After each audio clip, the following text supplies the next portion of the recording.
Hi, I'm Erik Voss, and Spider-Man Far From Home's many Easter eggs left all kinds of doors open for the future of the Marvel Cinematic Universe. But one door it seemed to slam shut right in our faces, smushing our noses till they look like this, is this movie's connection to the Marvel Multiverse. One scene early in the film features Mysterio, Quentin Beck, claiming that the events of the Avengers Infinity War and Endgame films caused a tear between dimensions, allowing him and elemental monsters to spill over from another alternate reality into this one. He said that he was from Earth 833, and he claimed that this Earth is Earth 616. Now these numbers are nods to the Marvel Comics, which feature a vast multiverse of infinite parallel realities. Earth 616 is considered the main dimension for most of the Marvel characters, whereas Earth 833 is the home of an alternate British Spider-Man, Spider-UK, Billy Braddock. When a clip of this scene came out before the film's release, it raised some speculation for the possibility of a similar multiverse existing in the MCU, and that Far From Home could launch Phase 4 into these alternate versions of all the Marvel heroes. But to no one's surprise, Mysterio's a liar. He's not from another dimension, he's from this one, which in the film universe is Earth 1999999. Not sure if that was 5, it's supposed to be 5 nines. Quentin Beck is just one of a handful of former Stark Industries engineers who hate their former boss and use their tech to stage illusions to make Mysterio look like the next Avenger. Kind of like a supposedly new kid in school with sick clothes and shades, who's actually just a nerd whom no one noticed the previous year and is trying to reinvent his look after summer break. And yeah, this example is about me in the 10th grade. It might have worked better without that fishbowl I wore.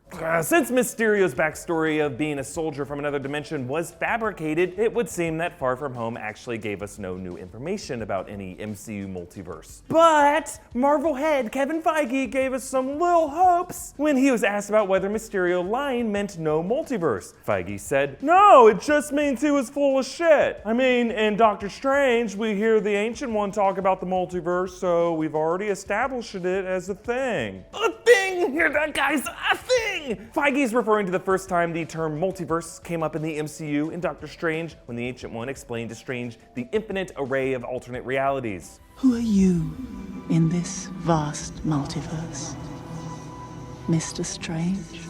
This, along with the timeline meddling of Avengers Endgame, established the existence of multiple realities in the MCU. Some of them cosmic and surreal, like the Dark Dimension, Quantum Realm, Astral Plane, and others mere branch realities of our normal dimension created by major changes to the past, like Infinity Stone displacement. So Quentin Beck lying doesn't change the fact that the multiverse exists still in the MCU. It's out there, it's coming back. But why did Quentin Beck use the multiverse as his backstory? And why did he specifically cite the numbers 833 and 616 if they supposedly have no meaning? This backstory was conceived by the member of Quentin Beck's team named Guterman, played by the actor Nicholas Cleves. Beck shouts out Guterman, Goots, saying, "The story you created of a soldier from another dimension fighting space monsters in Europe was totally ridiculous and apparently exactly the kind of thing people will believe right now." So if Team Mysterio is an extended metaphor for a filmmaking crew, Goots is the surrogate of the screenwriter. And the screenwriters of Far From Home, Chris McKenna and Eric Summers, use Goots as a stand-in for themselves. They said that one of their biggest challenges was inventing a plausible backstory for Mysterio that even the most discerning comic book fan might still buy. So they intentionally filled this narrative with misdirects, specific details like Earth 616 and Earth 833, so that nerds might believe this Mysterio as some alternate reality friendly Mysterio. But stepping into the world of the movie, how does the character Goots know these details? Is he just super imaginative and the random numbers that he came up with coincidentally match the Marvel comics of our world? Am I overthinking a movie? Always. Shut up.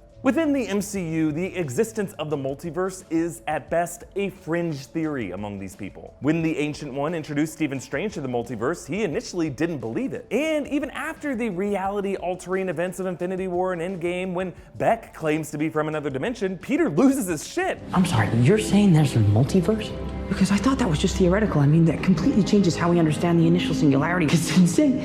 So why would Goots base his fictional Mysterio backstory on this fringe multiverse theory? Well, it is possible that Goots could be connected to the practitioners of the mystic arts around the world, like Stephen Strange, Wong, Mordo, that guy Jonathan Pangborn. Perhaps something about multiverse theory could have shown up on some convincing Reddit post or a mildly entertaining YouTube video. Really, it seems as though the events of Infinity War and Endgame, referred to by the characters in Far From Home as the Blip, have had a profound impact on the imagination and belief systems of society within the MCU. Beck said that this multiverse explanation is ridiculous, but exactly the kind of thing people will believe right now. The MCU public might not know that the Avengers used time travel through a quantum tunnel to bring everyone back. They're probably confused as over what happened. A portion of society would probably turn to quantum physics for an explanation. That's right, nerds finally matter. If only my 10th grade self could know that and know how to get a fishbowl off his head. Fringe theories like the multiverse, especially fueled by rumors stemming from those with connections to multiverse travelers, would probably gain momentum. And super smart false flag conspirators like Goots would probably appropriate those theories